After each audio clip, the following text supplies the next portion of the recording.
جو علم کی ناقدری کرتا ہے صرف وہ جاہل نہیں رہتا، اس کی نسلیں جاہل ہو جاتی ہیں۔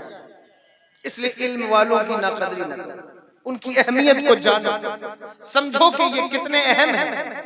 یہ زمین قائم ہے اللہ اکبر ان علم والوں کی بنیاد پر۔ میرے آقا نے نہیں فرمایا قرب قیامت میں علم دنیا سے اٹھا لیا جائے گا؟ پوچھا گیا یا رسول اللہ صلی اللہ علیہ وسلم کیف یرفع العلم، علم کیسے اٹھا لیا جائے گا؟ کیا سینوں سے اچک لیا جائے؟ فرمایا نہیں، علماء اٹھا لیا جائے۔ علماء اٹھ رہے ہیں، بڑے بڑے علماء دنیا سے چلے گئے، ان کی صورت دیکھنا اب نصیب نہیں ہے۔ اللہ اکبر۔ جو موجود ہیں ان کے معاملات میں، ان کی شخصیات میں عیب ڈھونڈنے کی بجائے ان کے علم سے استفادہ کرو، ان کی شخصیت سے مستفید ہو، نہ کہ ان کے بارے میں غیبتیں کرتے پھرو، چغلیاں کرتے پھرو، ویڈیوز بناتے پھرو، فلاں عالم ایسے ہیں، فلاں ایسے ہیں۔ نہیں، علم والوں کی قدر۔ کیا عالم اور جاہل برابر ہو سکتے ہیں؟ جاننے والے اور نہ جاننے والے کبھی برابر نہیں ہو سکتے۔ قرآن ایسی کتاب ہے جس نے سارے فرق مٹا دیے ہیں جو تفاخر کے تھے، رنگ و نسل کے تھے، اور عربی عجمی کے، گورے کالے کے۔ قرآن نے وہ فرق مٹائے ہیں، مٹائے ہیں یا نہیں مٹائے؟ لیکن سارے فرق مٹا کر قرآن نے اس فرق کو واضح کیا کہ اور سارے فرق مٹائے جا سکتے ہیں لیکن عالم اور جاہل کا فرق نہیں مٹایا جا سکتا۔ کیا بات ہے! ایسا کبھی نہیں ہوگا کہ جاننے والا اور نہ جاننے والا برابر ہو جائے، سیکھنے والا اور نہ سیکھنے والا، سننے والا، سمجھنے والا۔ یہ میں اپنی طرف سے بات کہہ رہا ہوں، اس کو توجہ سے سنیے گا۔ ایسا نہیں ہو سکتا کہ جو علم رکھتا ہو اور جو علم نہ رکھتا ہو وہ دونوں برابر ہو جائیں، یہ نہیں ہوگا۔ انسان تو انسان ہے، اگر جانور بھی سیکھ جائے، علم حاصل کر لے، اسے سکھا دیا جائے تو وہ بھی ممتاز ہو جاتا ہے۔ یہاں علماء بیٹھے ہیں اسٹیج پر، آپ ان سے پوچھئے کہ کتا اگر کسی بکری کا شکار کرے تو کیا اس بکری کا کھانا جائز ہوگا؟ نہیں ہوگا۔ لیکن وہ کتا جسے سکھایا جائے، جو سیکھ جائے، جسے آپ شکاری کتا کہتے ہیں، جسے پالا جاتا ہے، جسے ٹرینڈ کیا جاتا ہے، اگر اس کو کسی جانور پر چھوڑا جائے تو اس کا حکم کیا ہوگا؟ یہ اس لیے میں نے کہا کہ آپ رغبت پیدا کریں سیکھنے کی۔ یہ جو محفلیں ہوتی ہیں، آج تو بڑی سائلنٹ محفل ہے آپ کی، اور شاید قدرت نے یہ انتظام کر دیا ہے میرے لیے، وگرنہ آپ کے علاقوں کی محفلیں بہت رش فل اور بہت ساؤنڈ والی ہوتی ہیں، لیکن آج بہت سائلنٹلی یہ محفل ہے۔ شاید میں اس طرف پہلی بار آیا بھی ہوں، لیکن بالکل میری طبیعت کے اکارڈنگ آج کی محفل ہے کہ میں اطمینان سے گفتگو کر سکتا ہوں۔ ان محفلوں کے انعقاد کا جو مقصد ہے خدا کے لیے اسے سمجھیے، اس کو جانیے۔ آپ کے جلسے بدنام ہو رہے ہیں، جلسوں کا معیار گر رہا ہے۔ جس کا جی چاہتا ہے جی بھر کر جلسوں کو کوستا ہے، خود جلسے میں آنے والا، جلسے سے جس کی روزی روٹی چلتی ہے، وہ بھی جلسوں کو کوستے ہوئے دریغ نہیں کرتا۔ میں اس کی نیت پر سوال نہیں کر رہا ہوں، لیکن یہ ایک بات ہے، یہ چیز ہو رہی ہے، کیوں ہو رہی ہے؟ اس لیے کہ جلسوں کا معیار گرتا جا رہا ہے. کون گرا رہا ہے؟ کس کی وجہ سے جلسے ذہنی عیاشی کی جگہ بنتے جا رہے ہیں. جملے کچھ سخت ہوں، علماء مجھے معاف فرما دیں گے، میں بہت ادنا طالب علم ہوں. کس وجہ سے؟ آپ اس پر غور کیجیے. جلسے ایک انٹرٹینمنٹ کی جگہ بنتے جا رہے ہیں. وجہ کیا ہے؟ اتنی محفلیں، اتنی مجلسیں پہلے نہیں ہوتی تھی. 10-20 سال پہلے کوئی ایک جلسہ قنوج میں ہو، گرسہائی گنج میں ہو تو آپ یہاں سے سننے آپ کے ابا چاچا جاتے رہے ہوں. سال میں کوئی 1-2 جلسے، لیکن صبح دوپہر شام جلسے ہیں. اور اس کے باوجود اگر ایک جلسے سے 10 لوگ بھی نمازی نہ بن سکے تو بتائیے جلسوں کی برکات آپ کو کہاں ملی؟ کیسے ملی؟ نہیں ملی. کیوں نہیں ملی؟ کیوں ایسا ہوا؟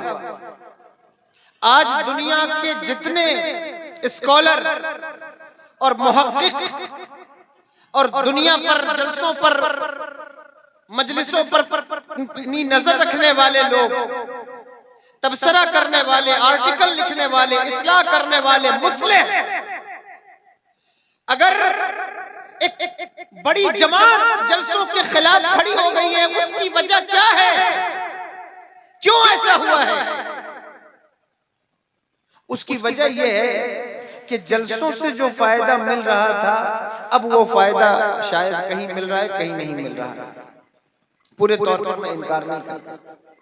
کیوں ایسا ہو رہا ہے؟ کس وجہ سے ہو رہا ہے؟ اس لیے کہ یہ جو محفلوں کا انعقاد ہمارے بزرگوں نے فرمایا، تیجے میں، 40ویں میں، سوئم میں، عقیقے میں، ختنے میں، ہوتی تھی محفلیں یا نہیں؟ بتائیے. ارے کچھ بولیے تاکہ آپ کا ریسپونسیو ایٹیٹیوڈ سمجھ میں آئے. ایسی مجلس ایسے نہیں بیٹھا جاتا. میں خود قائل نہیں ہوں اس بات کا کہ آپ بہت لاؤڈلی بولتے رہیں، لیکن کم سے کم اتنا ریسپونس کیجئے کہ مجھے پتا چلے کہ آپ میری بات سن رہے ہیں. آپ کے پیشانی پر ایک ریل چلنی چاہیے جس سے سمجھ میں آئے کہ آپ انڈرسٹینڈ کر رہے ہیں میری بات. ان محفلوں کا انعقاد بزرگوں نے کیوں شروع کیا؟ کس وجہ سے یہ محفلیں ہیں؟ لوگ اعتراض کرتے آئے ہیں کہ یہ محفلیں آپ کیوں کرتے ہیں؟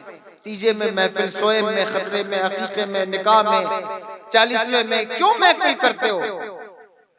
حضور مجاہد ملت علیہ رحمت و رضوان سے کسی نے پوچھا کہ یہ محفلوں کا انعقاد کیوں آپ کرتے ہیں؟ کیوں آپ لوگوں نے یہ طریقہ اختیار کیا؟ ان کا جواب سنو. حضور مجاہد ملت علیہ رحمت، جانتے ہیں آپ؟ اڑیسہ والے نہیں جانتے؟ وہ کہتے ہیں کہ ہم نے اس لیے ان محفلوں پر زور دیا ہے تاکہ امت کا چہرہ نبی کی طرف رہے، امت کا رخ نبی کی طرف رہے. کیونکہ جس امت کا چہرہ اپنے نبی کی طرف رہتا ہے وہ کبھی پھسلتی نہیں، وہ کبھی بھٹکتی نہیں، وہ کبھی زوال کا شکار نہیں ہوتی. جس کا چہرہ نبی کی طرف ہو، جس کو اٹھتے بیٹھتے ہر دوسرے تیسرے دن نبی کی محفل میسر ہو، ان کے ذکر کی مجلس میسر ہو، تو اس قوم کا کیا پوچھنا جو اپنے نبی کا تذکرہ کرے اٹھتے بیٹھتے چلتے پھرتے. اس لیے کہ ہر کسی کے دل کا آئینہ تو اتنا شفاف نہیں ہے کہ جو باتیں اس سے کہی جائیں فوراً قبول کر لیں، لیکن جس کا چہرہ نبی کی طرف ہو تو اس کے دل کا آئینہ اگر گندا بھی ہو تو میرا نبی صرف چمکتے ہوئے شیشوں میں نہیں چمکتا. میرے امام کہتے ہیں سب چمک والے اجلوں میں چمکا کیے، اندھے شیشوں میں چمکا ہمارا نبی. تو جس کا رخ ان کی طرف ہو وہ چمکنے لگے گا، اس کا عقیدہ روشن ہوگا، اس کا عمل روشن ہوگا. لیکن ان محفلوں کی جو برکات ملنی چاہیے وہ اس لیے نہیں مل رہی کہ آپ کی نیت اس پر ڈیپینڈ کرتی ہے کہ آپ کیا سوچ کر محفل میں آتے ہیں، کس وجہ سے محفل میں آتے ہیں۔ یہی وہ محفلیں ہیں، ذمہ داری سے کہتا ہوں، کہ جن لوگوں نے ساری زندگی کبھی مدرسے کا منہ نہیں دیکھا، جو ساری زندگی کسی مکتب کے دروازے پر نہیں گئے، اپنے چچا ابا بڑے لوگوں کے سروں پر جو ٹوپیاں دیکھتے ہو، ان کو جو ولیوں کی بارگاہ کا مؤدب دیکھتے ہو، یہ کون سے مدرسے کی کرامت ہے؟ یہ انہی جلسوں کی کرامت ہے، انہی محفلوں کے فیوز و برکات ہیں جن کی بنیاد پر قوم کو دیندار بنایا گیا، نیک عمل کی طرف بلایا گیا، اور وہ علم سیکھنے کے لیے ان مجلسوں میں آتے رہے۔ لیکن اب آپ نام سن کر، کسی شاعر کا نام سنا، کسی مقرر کا نام سنا، سید صاحب آ رہے ہیں، خطیب صاحب آ رہے ہیں، تو ہم جلسے میں چلتے ہیں، بہت پاپولر ہے، بہت فیمس ہے، فین فالوئنگ بہت ہے۔ تو آپ کو دیکھنا یہ ہوگا کہ آپ جلسے میں کس غرض کے ساتھ آتے ہیں، کس نیت کے ساتھ آتے ہیں۔ اگر آج بھی آپ علم سیکھنے کے لیے ان محفلوں میں بیٹھنا شروع کر دیں، آج بھی ان محفلوں کا رخ علم کے لیے کریں، میں ذمہ داری سے کہتا ہوں یہ محفلیں آپ کی کامیابیوں کی ضامن بن جائیں گی۔ بے شک بے شک، اور ہیں یہ ضامن، اگر آپ کی نیت ٹھیک ہو جائے، آپ کا عمل ٹھیک ہو جائے۔ اتنی خواتین، اتنی عورتیں، اتنے مرد، اتنے نوجوان کسی محفل میں اکٹھا کرنا معمولی کام نہیں، بڑا کام ہے۔ سچے مبلغین سے پوچھو کہ لوگوں کو جمع کر کر ان پر نصیحت کرنا، ان پر تبلیغ کرنا کتنا ٹف کام ہے۔ بڑے بڑے انبیاء لوگوں کو دعوت دین دیتے رہے، لوگوں نے کانوں میں انگلیاں ٹھوس لی ہیں کہ ان کی بات ہمیں سنائی نہ دے، لیکن آج اچھا ماحول، اچھا زاویہ، اچھا وقت، اچھا مائک، اچھا پنڈال، سب کچھ ہمیں میسر ہے۔ لیکن اس کے باوجود بھی اگر آپ اپنے علماء سے علم نہیں سیکھتے تو معذرت کے ساتھ آپ بہت نالائق طالب علم ہیں۔ اس لیے آپ علم سیکھنے کی کوشش کیجیے۔ آپ اس ارادے سے بیٹھیے محفل میں کہ ہمیں کچھ سیکھنا ہے، کچھ سیکھ کر جائیں گے، کچھ لے کر جائیں گے۔ محفل میں آئے، چہرہ دیکھا، امامہ دیکھا، جبہ دیکھا، کیمرے والوں کو دیکھا، پنڈال دیکھا، پیسے لٹائے اور چلے گئے، اس سے فائدہ آپ کو کیا ہے؟ لیکن اگر آپ دو باتیں بھی ان محفلوں سے سیکھ کر جائیں، اس ارادے کے ساتھ آئیں اور اس ارادے کے ساتھ محفل کریں، جتنی کمی یا جتنا الزام کہہ لیں جلسہ پڑھنے والوں کے اوپر ہے، میں سمجھتا ہوں اس سے زیادہ الزام جلسہ کرنے والوں کے اوپر ہونا چاہیے۔ چونکہ اس وقت میں آپ کا مبلغ ہوں، جو کمیٹی کے افراد ہوں میری بات کا برا نہ منائیں، میں ان کی اصلاح کے لیے ان کے چھوٹے بھائی کی حیثیت سے یہ بات کہتا ہوں۔ اس کو سمجھیے کہ یہ جب ہم جلسے کا انعقاد کریں تو کیا سوچ کر کریں، کس بنیاد پر کریں، کہ ہمیں کرنا کیا ہے، کس کو بلانا ہے، کیا کرنا ہے، کون سا کام کیا جائے، کس خطیب کا سلیکشن کیا جائے، کس شیخ کا سلیکشن کیا جائے، کون سے وقت کا سلیکشن کیا جائے، اور اس بات کا کتنا اثر قوم تک ہو سکتا ہے، ان تمام چیزوں کا خیال جلسہ پڑھنے والوں کو بھی کرنا ہے، جلسہ کرنے والوں کو بھی کرنا ہے، سب کو کرنا ہے۔ اور اگر آج آپ یہ ارادہ کر لیں تو میں ذمہ داری سے کہتا ہوں یہ محفلیں آپ یقین نہیں کریں گے کہ تھوڑا سا علم سکھانے کی محفلوں کے لیے motivational speaker 1.5 lakh 2 lakh charge کر رہے ہیں۔ جو بزنس مین ہیں وہ بزنس کی ٹرک جاننے کے لیے ایسی محفلوں کا انعقاد کرتے ہیں اور اس کے لیے وہ اس کی فیس پے کرتے ہیں۔ جو پولیٹیکل لیڈرز ہیں ان کے لیگل ایڈوائزرز کی فیس آپ دیکھیے۔ علم کتنا مہنگا ہو گیا ہے، علم کتنا مہنگا ہے، لیکن اللہ کی عزت کی قسم میں کسی نذرانہ لینے والے خطیب یا مقرر کی طرف سے اس کا پروموشن نہیں کر رہا ہوں، لیکن لیے یہ بات ضمناً آ گئی، عرض کرتا ہوں کہ اگر کوئی خطیب قطعاً میری اس جملے کو اس کی تائید میں نہ لیا جائے، میں ضمناً یہ بات کہہ رہا ہوں کہ اگر کوئی علم سکھانے کا 20-25 ہزار چارج کر بھی دے تو قوم کے کلیجے پہ سانپ نہیں لوٹنا چاہیے، اسے یہ سمجھنا چاہیے کہ جس دور کے اندر بزنس والوں کو پے کر رہے ہیں، پولیٹیکل لیڈرز لیگل ایڈوائزر کو پے کر رہے ہیں، اگر تم اچھے خطیبوں کو، اچھے عالموں کو 10, 5, 20, 50, 25 روپے نذرانہ پیش کرو گے تو خدا کی قسم اس کا فائدہ صرف یہاں نہیں ہوگا، آخرت میں بھی ہوگا، آخرت میں بھی اللہ اس کی جزا تمہیں عطا فرمائے گا۔ لیکن مسئلہ کیا ہے کہ آپ علم نہیں سیکھتے، وہ الگ بات ہے، لیکن علم رکھنے والوں کی قدر بھی نہیں کرتے۔ علم رکھنے والوں کی اہمیت جانو، ان کی قدر کرو جو تمہیں میسر ہے۔ محلے میں اگر کوئی طالب علم بھی ہے اس کی قدر کرو، اس کی قدر کرو، وگرنہ جس وقت اس کی ناقدری کرو گے، اللہ اکبر کبیرہ، کوئی وقت ایسا آئے گا کہ تمہیں اس عالم کی ضرورت ہوگی، وہ میسر نہیں ہوگا۔ مصنف شرح عقائد نصفی، یہ جو پڑھتے سبھی ہم پڑھ کے آتے، اس کے مصنف، توجہ ہے، آپ سن رہے ہیں کہ نہیں؟ شرح عقائد بہت زبردست کتاب ہے، اور ہمارے شیخ فرمایا کرتے تھے اتنا کنز درس نظامی کے اندر اور کسی کتاب میں موجود نہیں ہے اس فقہی اعتبار سے جو شرح عقائد میں موجود ہے۔ اس کے مصنف، ان کی عمر 17 سال یا 16 سال تھی جب انہوں نے یہ کتاب لکھی، توجہ ہے، میں علم کی اہمیت بتانے لگا۔ انہوں نے لکھی اور لکھ کر کے سمرقند آئے۔ سمرقند میں اس وقت بہت بڑا ایک ادارہ موجود تھا جہاں وہ پڑھانے کی غرض سے آئے کہ مجھے بھی اس میں کوئی ڈیوٹی لگ جائے کہ میں اس میں پڑھا سکوں۔ تو وہاں کے علماء نے ان کی کتاب دیکھی، ان سے پوچھا کہ تم نے کوئی ورک کیا ہے کہ جو یہاں پڑھانے آئے؟ انہوں نے کتاب پیش کر دی ریزیوم کے طور پر۔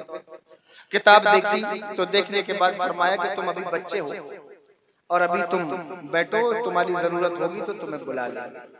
ان کو بڑا افسوس ہوا کہ میں نے اتنی محنت کی ہے، اتنا ورک کیا ہے، پھر مجھے جگہ نہ ملی، جھولا ٹانگ کر شہر میں گھومتے رہے۔ میں صرف عرض یہ کر رہا ہوں علم کی اہمیت کیا ہے، یہ حقیقی بات ہے۔ آپ پڑھ لیں تاریخ سمرقند کی اس یونیورسٹی میں ایسا ہوا، وہ مسجدوں والی جو گنبدوں والی مسجد تھی، سارے علماء پڑھاتے تھے، وہ مسجد گر گئی اور جتنے علماء تھے وہ شہید ہوئے۔ یہ ایک تاریخی بات ہے۔ جب وہ شہید ہوئے تو جنازہ لایا گیا، اب وہ جمعہ کا دن تھا، لوگ پریشان ہوئے کہ جنازہ پہلے پڑھیں کہ جمعہ پہلے پڑھیں، کیا کریں؟ کوئی عالم موجود نہیں ہے جس سے پوچھا جا سکے کہ یہ مسئلہ سلجھایا جائے کہ جمعہ پہلے پڑھیں یا جنازہ پہلے پڑھیں۔ تو لوگوں نے کہا وہ جو طالب علم، وہ جو کتاب لکھ کر لایا تھا، اس کو ہم نے قبول نہیں کیا، اسے بلایا جائے۔ وہ کہاں ہے؟ اس کو ڈھونڈا گیا، ڈھونڈ کر انہیں لایا گیا اور انہوں نے ان سے کہا گیا کہ آپ ہی بتائیں کہ اب جنازہ پہلے پڑھیں کہ جمعہ پہلے پڑھیں۔ انہوں نے کہا جمعہ کا وقت معین ہے تو جمعہ پہلے پڑھ لو، جنازے کا کوئی وقت نہیں، اس کے بعد پڑھ لینا۔ تو لوگوں نے جمعہ کے لیے کہا اب آپ ہی جمعہ پڑھائیں، بیٹھیں ممبر پر۔ تو وہ بیٹھے، ان کا خطبہ آج بھی شرح عقائد میں موجود ہے۔ جب وہ ممبر پر بیٹھے تو فرمایا الحمدللہ الحمدللہ الذی کبرنا بموت اکابرنا، اس اللہ کا شکر ہے جس نے ہمارے اکابرین کو مار کے ہمیں بڑا بنا دیا ہے۔ تو اس لیے آپ علم کی اہمیت جانیں۔